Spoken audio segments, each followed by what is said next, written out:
Hi and welcome to this new video slash podcast today with Josh Lehrer from Leica Store Miami. Welcome, Josh. Thank you for having me. I know, at long last. Finally. We made it. Yes. How are you? A little bit tired, but excited. It's my first time in Vienna, and I haven't seen much of the city, but so far what I've seen has been pretty cool. And of course, getting to see your shop has been a special experience as well. Thank you very much. Before we dig deeper right now, please subscribe to our channel. Don't forget that. Like, comment, share, do all these kind of things for us. If you have any questions, please write them in the comments. Let us know by email, and everything else. Yeah? Yes. Finally, you're here in Vienna. We have talked about this, I think, last year or 1 or 2 years ago. It's been a little bit. We could do something together. Yes. I have to go to Miami. I have to go to visit you. Anytime you want. And to the US, Yes. but you made it first, I would say. I'm here. So let's introduce you to our viewers. Yes. I'm pretty sure they know you, actually. Your own YouTube channel as well. Let's hear a bit about that. Yes, so I am the general manager of Leica Store Miami in Miami, Florida, in the States. In addition to that job, I'm also the co-host of Red Dot Forum Camera Talk on YouTube. That is a live 2-hour Saturday night YouTube show featuring a wide range of Leica topics. We started in March of 2020 and we're almost 80 episodes in. Ooh. Yes, wow. Crazy. We learn from that every day, I would say. Oh, thank you. I appreciate it. It's fun. It's been a labor of love for us, for sure. Very entertaining, very informative. I enjoy watching it, and I'm sure many others do as well. Thank you. I appreciate congratulations to that. Yeah? We have lots more to come. Stay tuned. Great respect. Can you share a bit about your story, how you got into photography, how you got into Leica Store? So my photography journey began in maybe about 10 or 11 years old.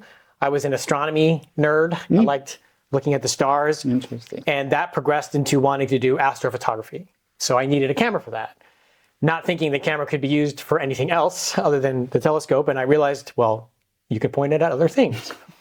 So right around 12 or 13 years old, I picked up my first digital camera, started photographing all kinds of things. And it was pretty quick that I realized that's what I wanted to do.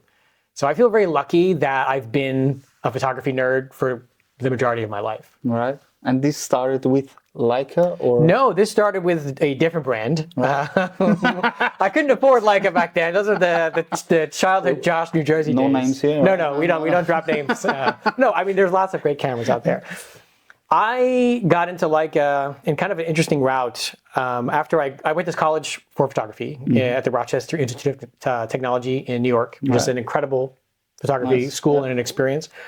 And I had played a little bit with Leicas there. They had some you could borrow, but I didn't have the knowledge I have now, obviously, but I knew of the brand and I knew the sort of legend behind the brand. And after I graduated, I was, of course, looking for opportunities. I was in New York City doing assisting and editing and teching and photographing and anything that I could do to make money in the photography space. And I happened to stumble across a Leica S2 pre-production teaser events where they basically, the Leica brought a prototype of the S2, which was their first medium format DSLR. And I played with that camera and I just said to myself, I need one. Right. Of course, I couldn't afford one. So the other option was, well, I need to find a store that I could borrow one whenever I want. And I ended up doing a little bit of work for Leica at their one of their trade show booths. This was 2009 when the M9 came out. So I was able to meet the folks at Leica there. Fast forward, my current employers, they heard about me through the Leica grapevine from that experience, interviewed me, flew me to Miami for an interview, and that was February 2010. I took the job, and I'm still there. And here you are. Yeah. Right. So what do you do then in Leica Store Miami? What's your main field? My title is general manager, but the titles in a very small business, as you know, are kind of just there. My responsibilities include primarily running our used inventory, trade-ins, vintage, buying, selling, repairs. I handle a lot of our emails, a lot of our very long-time customers, since I've been with the company for the longest of all the people who work there, aside from the owners and our photographer. And so I handle all the challenging situations I'm kind of the... Which are also the most interesting. Oh, for sure. Yeah. I'll tell you one thing about my job. I'm never bored. Yeah. If I ever get bored, I know something is not going well. That's how I see it. No, it's much better to have a lot to do than have nothing to do. You know? Yes, I'm sure you know how that feels. Yes, you are a busy man as well. Well, I try to take my time for some things, family, for especially, I would say. But yeah, I know what you're talking about. You're into vintage gear as well, into collectibles, not just the new, latest and greatest. Yes. What brought your focus to the vintage part of Leica? It's funny because when I started, I had a very limited knowledge of the past of Leica, of the sort of back catalog. And over time, I was looking at images that my clients and friends were taking with some of these vintage M lenses and R lenses. And I was realizing there are things you can do with optics that you can't do in post-production. Even now with AI, there's something about using a vintage lens that you simply can't replicate. And so I came into the interest of vintage from the practical side, not from the collecting side, but from the fact that this is equipment that works with my current gear that could create images I couldn't do otherwise. Very interesting aspect, I think, and overlooked oftentimes. Well. Yeah, I think so. I think, obviously I also love the Leica collecting side and the rare special pieces, which you specialize in as well. And that's fascinating to me, but my personal interest in the vintage gear is really based around the practical, usable, functional side of things. Is there any particular item which passed your hands in the past you can remember very well, I think? In terms of like a special piece? Yeah, special piece. Well, my interest these days has become in an area that you probably would laugh at, which is special edition early model digital M's, which I think, you heard it here first, is the next big thing in collecting. Because people from our generation who aren't vintage experts like you are, I think are going to want something that has some technology they're familiar with, but they still want to stand out. Yeah. No, mixed feelings here, because in a previous video I did with Lars Nettopil in Wetzlar, we talked about that as well. And there are certain limited editions which I think will hold their value, at least. I don't know if they will skyrocket, but there are some interesting ones, like the M9 Titanium or a Zagato edition or stuff. I think not everyone, because I think. Well, of course not everyone. But there are a few which are quite interesting. Regional specific special editions, like the Jim Marshall set, which we only got in the United States. It was a 246 monochrome with a 50 Summilux in brass. Things like that. Things like the M9P white edition, which was only sold in Japan. I think those are the most interesting because it's a combination of low production and also very limited availability. I think if the production figure round is like around 100 pieces, that's a perfect collectible, I would say. Everything above that, in my personal opinion, is too available, I would say, even at the later stage, I think, in the secondary market. Up to a certain point, I think if we look at things like the M8 Safari or the M8 White, which were made in larger numbers than that, they've gotten old enough where a lot of them have just kind of... Yeah, but still with the M8 Safari, there was a silver lens which was only available in that set, and not separately. The 20 Elmerite in silver, which is one of the rarest, beautiful lens. So if you take that into consideration and perspective, I think that makes some sense. Absolutely, I would say so. You heard it here first. You're a photographer yourself. Yes. In your portfolio, it includes automotive photography. What do you like about that? Do you do that with... Like, obviously. I do, yes. Yeah, of course. So, which material do you use and explain a bit? I've been into cars even longer than I've been into photography. So I've been a car nerd since I was like 5. Right. I don't know why. I don't know how it started. I'm a terrible driver, so I don't even know. I don't even know. And when I was in high school, after my love of photography started, I would take my bicycle and ride it around the suburbs of New Jersey with my digital camera, looking for interesting cars that were just parked, and started photographing them. And I realized, like, oh, this is pretty cool. And now I'm obviously shooting all my automotive work with Leica, primarily the SL system. Yeah. Started with the original SL in 2015, and now with the SL3. And I'm using a combination. My kit will usually have a 90-280 SL lens, one modern M lens, like a 75 Noctilux, and then one vintage M lens, usually a 50 Summilux Preaspheric. So not all autofocus lenses. No. With automotive photography, with what I'm doing, it's a static subject. Right. Okay. So I'm not concerned about the need for autofocus. Even with the SL primes or zooms, I'm usually manually focusing. So it's like those car meetings and or vintage car shows or whatever. Yeah, exactly.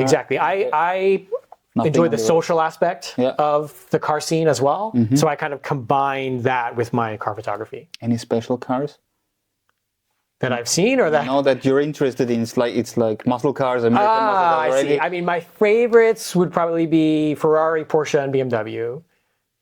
Nice choice. That's all. Nice choice. Each of those cars has a certain quality to it that I really like. Right. Interesting. Really, really interesting. It's like with me with photography, because I'm a terrible photographer, but I like the gear. No. It's really. Don't say that. No, I'm not good at it. But I like the gear. I like the aesthetics. I like the feeling of the material used, brass stuff and heavy stuff, and so it's I made my way through. Somehow. You got yourself here. With over a decade at Leica Store Miami, how have you seen the Leica brand and its community, or the US community, evolve? Yeah. Well, I was talking about this off camera a little bit, but what's been most fascinating to me is to watch the evolution of the Leica product with regard to the compromises that you had to make and now don't have to make. Yeah.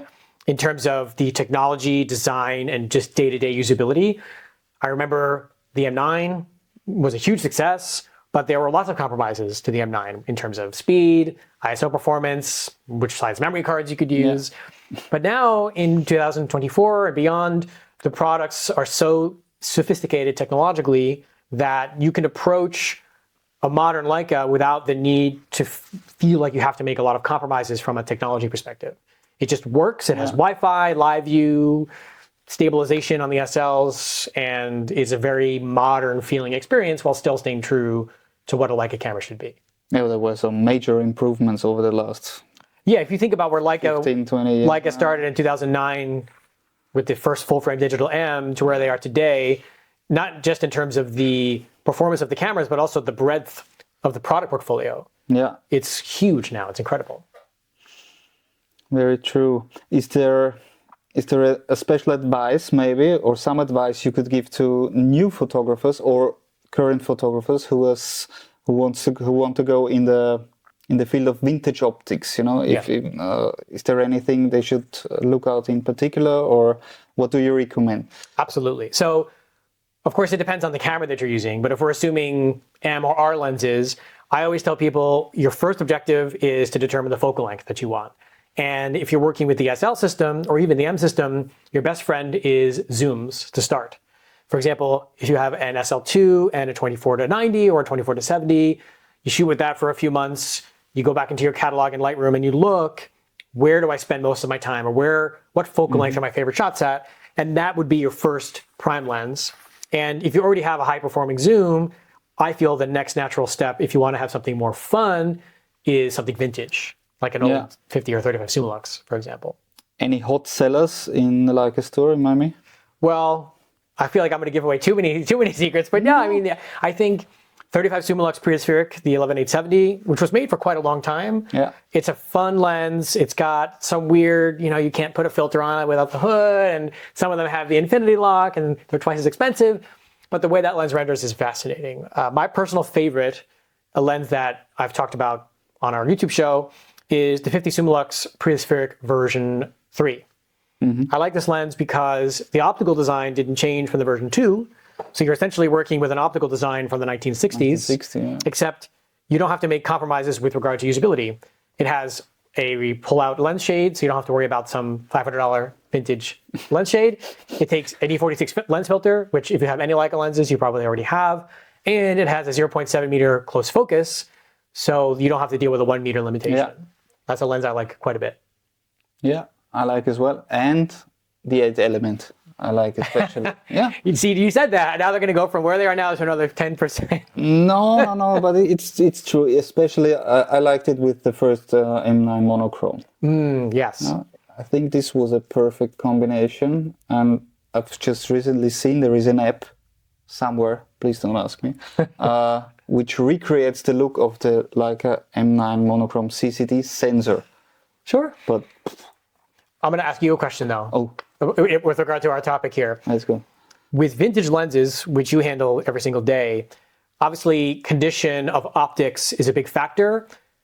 And at least for me, what I've seen is some haze, some dust, even some fungus doesn't really have that much of an impact on image quality. How do you feel about buying a lens that maybe isn't a perfect example if you're only just trying to use it to expand your photographic possibilities? We did a small test on that. I don't know if we've made it public or not, but it's no secret. If the lens is slightly hazy, leave it as it is. Don't open it. I've seen brand new sealed lenses which are not as clean as a lens from 1960. Well said. If there is little haze, just don't touch it. Yeah. Don't unscrew it. Just leave it as it is. If it has some strong haze, there are some lenses which tend to be very hazy or to get very over the last 50, 60 years. To get them cleaned, they turn out pretty fine. Yeah. Watch out to clean early coated lenses from the early 1950s. A collapsible Summicron, for example, you can't clean perfectly well inside because otherwise you would wipe away that soft coating. And there are a few other examples we can go into detail maybe in a future video. We're getting the topic that's started. really wide topic. Yeah. But for fungus or stains of oil, difficult. If it's a rare lens and you have no option to get that in time or in the next year, get it cleaned, see how it works out. Especially if you have it in your possession or in family possession. Yeah. There is no need maybe to purchase it for a very high price, but if the price is attractive compared to the condition, try it. If it's a Noctilux 1.2 and it's in the 20 grand range, you might not. But if it's like a $500 lens and you can normally you get it in the 1,000 to 1,500, try it. It's not that bad and it has not that much of an impact as you might think. Of course, if it's very hazy or if it has scratches, heavy cleaning marks, heavy scratches, you might see an impact. Not necessarily. Try it out if you can. Check the results, Lightroom, whatever you use. If it's good, keep it. There you go. If it's not, get rid of it. It's 2024. Yes. 1954, the Leica M3 got introduced. 70 years of Leica M currently. Leica brought out or brings out. Is introduced. Well, they introduced. It hasn't started. A limited edition, as we talked about, in platinum, which is quite of interest, I would say, because the last platinum camera was an M6 in the 1980s, late 1980s, I think, was the last platinum edition, yes. 250 pieces are made, which is above the 100 pieces I would prefer. Do you think that has an impact on the secondary market again? It's 70 years, it's another hype, it's another push. What do you think? Well, what I would say first is the 250 piece production run, I think reflects the size of the Leica market now. I think the Leica market has grown so much that to make 50 of something that's celebrating such an important occasion is just too low. Yeah. It deprives too many people who would be genuinely enthused by the ownership of such a piece that opportunity. I agree, it is an interesting choice to go platinum. I'm glad they did, only from a fun standpoint, because first of all, just to say you have a platinum camera is pretty cool. And if you have a platinum M6 from one of the 2 or 3 or 4 different ones that they did, it certainly would pair well with that. I wish it was an MP, not an MA. I understand why they did the MA from a mechanical purity standpoint. I love that they did the elongated strap lugs. I think the fact that it comes with a platinum like of it is awesome, because that shows you that Leica is interested in more than just slapping a badge on something or making some slight variation, because that requires serious engineering to not only bring back the like of it, but also to code it in something totally different. Which I haven't done before. Correct. Yeah. And in the advertising image, they put a strap on the camera, so you couldn't see actually those large Buddha ear strap lights, which was, sneaky. I think, a mistake, because if much more people would have seen that, they would have jumped. Well, they're all going to sell anyway, so for sure. you know. But it's the little details that interest me. Yeah. Which is a nice thing on that package. So it's just not a different color. They also changed a little bit. Yes, it is more than just a color change. I think it represents a significant effort on Leica's part to make something special and memorable for the 70 years that doesn't just replicate something they did in the past. Yeah, true.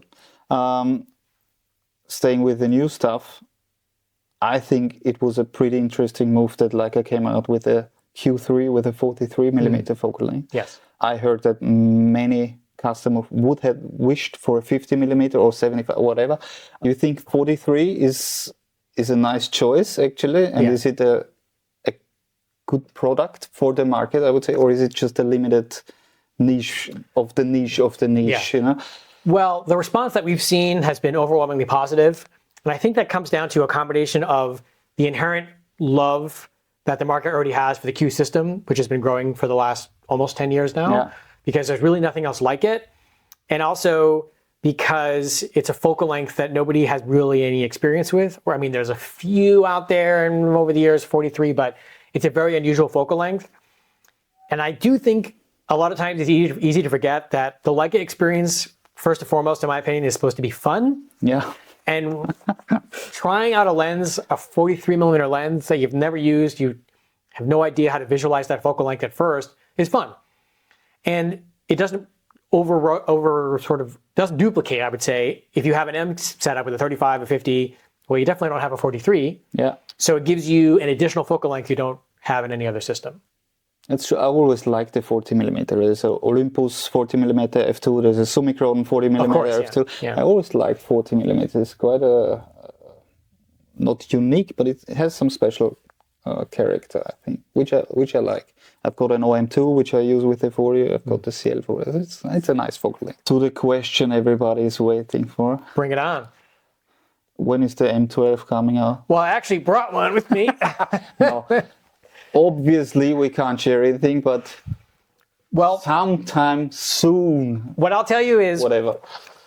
You can criticize Leica, you can be mad at them sometimes, but the fact that there's always so much enthusiasm for what's coming next, I think clearly demonstrates the level of enthusiasm people have. They just released the fiscal of 23 and 24, I think, and Leica did better than ever. Yes. Better than in the last 100 years. Yes. And obviously there are new cameras coming out. There are new lenses, which is good for everybody. Of course, yeah. In the industry, for photographers, also for the haters. Especially for them. But it's good there is new stuff coming out. Yes. Not just retro stuff, new stuff as well, which, I think summarizes everything basically of what I like. I like the product, especially since they released everything in 1925. 2025 100-year anniversary. Anything special planned in your store? It's a good question. I mean, it's hard to think about what I'm going to do tomorrow, much less next year. So I'd like to do something. Yeah. We'll have to see what 2025 brings. I know Leica is going to be doing some events around the world to celebrate the 100 years, which we'll participate in as best we can.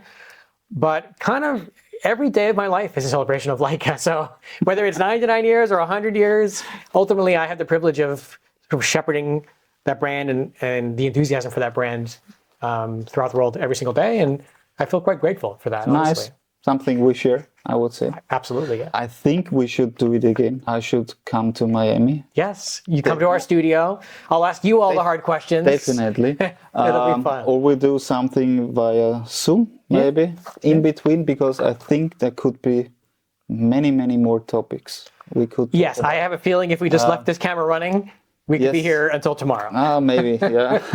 For sure, but my wife would be angry. But anyway, we could do, and we should do, I think. Yes. It would be really nice. I really appreciate you coming and talking. I hope to see you soon. And Thanks for watching. As we mentioned before, please ask any questions you might have to Josh or myself, and see you soon. Thank you very much. Bye-bye.